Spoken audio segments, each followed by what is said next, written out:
नमो भगवते वासुदेवाय नमः। नमस्कार दोस्तों, कैसे हैं आप सब। बहुत स्वागत है आपके अपने ही चैनल इंस्पिरेशन ऑफ प्रेरणा। आज हम आपको वट सावित्री व्रत पर सुनी जाने वाली सत्यवान और सावित्री की कथा सुनाने जा रहे हैं।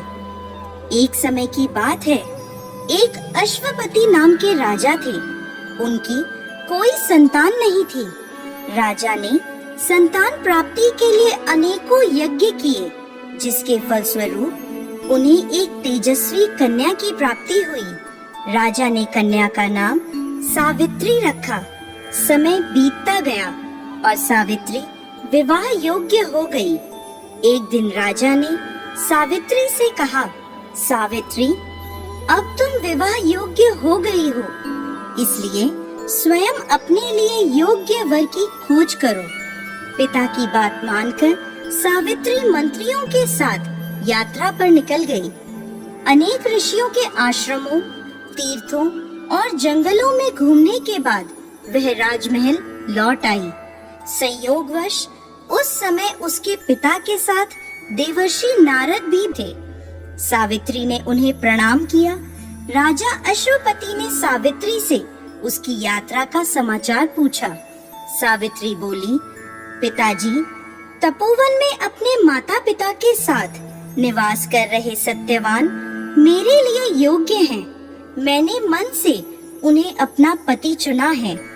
सावित्री की बात सुनकर देवर्षि नारद चौंक उठे और बोले, राजन, सावित्री ने तो बहुत बड़ी भूल कर दी है।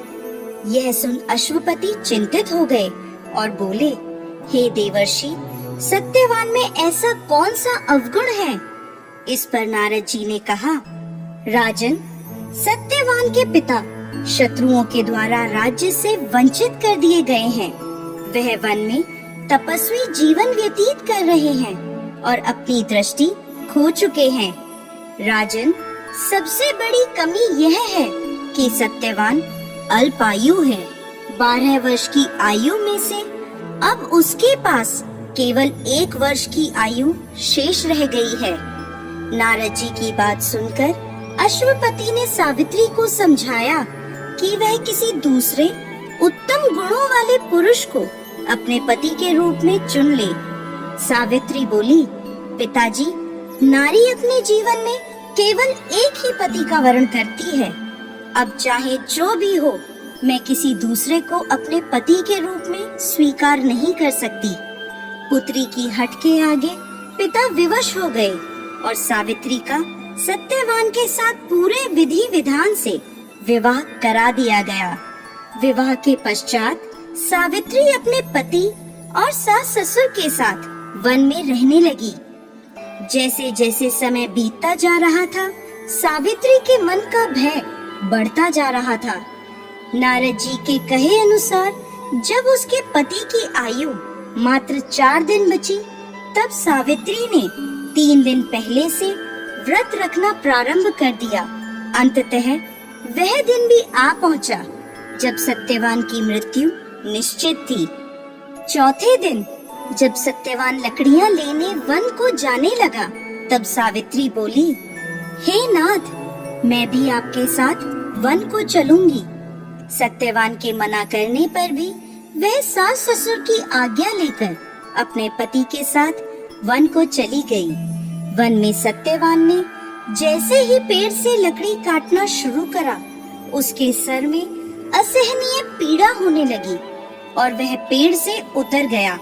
सावित्री समझ गई कि उसके पति का अंत समय निकट है, अतः उसने अपने पति का सर अपनी गोद में रख लिया। लेटने पर सत्यवान अचेत हो गया। सावित्री चुपचाप आंसू बहाती ईश्वर से प्रार्थना करने लगी। तभी उसे लाल वस्त्र पहने भयंकर आकृति वाला एक पुरुष दिखाई दिया। वह साक्षात यमराज थे। सावित्री बोली, महाराज, आप कौन हैं? यमराज ने उत्तर दिया, सावित्री, मैं यमराज हूँ और तुम्हारे पति के प्राण हरने आया हूँ। सावित्री बोली, प्रभु, सांसारिक प्राणियों को लेने तो आपके दूत आते हैं, क्या कारण है कि आज आपको स्वयं आना पड़ा? यमराज ने उत्तर दिया, सावित्री सत्यवान धर्मात्मा तथा गुणों का सागर है। मेरे दूत इन्हें ले जाने के योग्य नहीं हैं, इसलिए मुझे स्वयं आना पड़ा। ऐसा कहकर यमराज ने सत्यवान के शरीर से प्राणों को निकाला और उसे लेकर वह दक्षिण दिशा की ओर यमलोक को जाने लगे।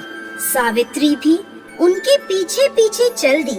सावित्री को अपने पीछे आता देख यमराज बोले, सावित्री तुम मेरे पीछे कहाँ आ रही हो?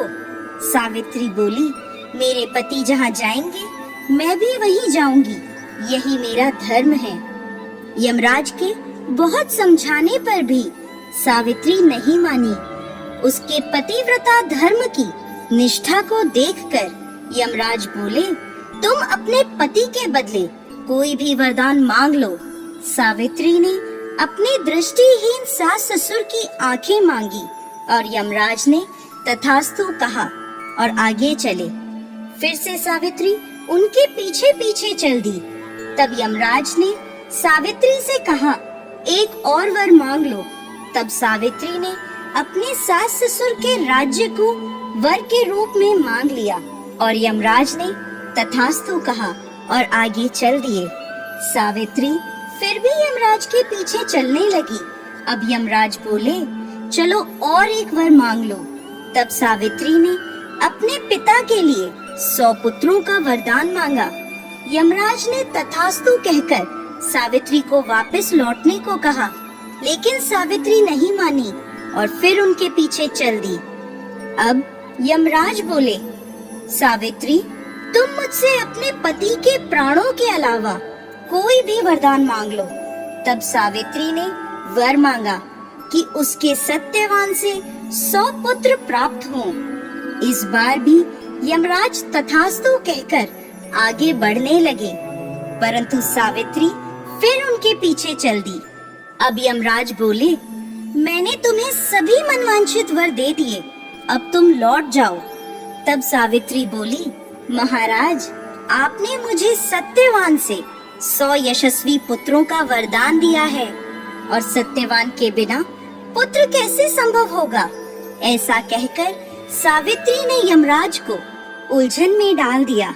तब यमराज बोले, सावित्री मैं तुम्हारी पतिव्रता धर्म से प्रसन्न होकर सत्यवान के प्राण छोड़ रहा हूँ और साथ साथ तुम्हें आशीर्वाद देता हूँ कि तुम्हारी यह कहानी युगों युगों तक सुनाई जाएगी। यह कहकर यमराज ने सत्यवान के प्राण छोड़ दिए और यमलोक को लौट गए। तब सत्यवान और सावित्री अपनी कुटिया में पहुँचे।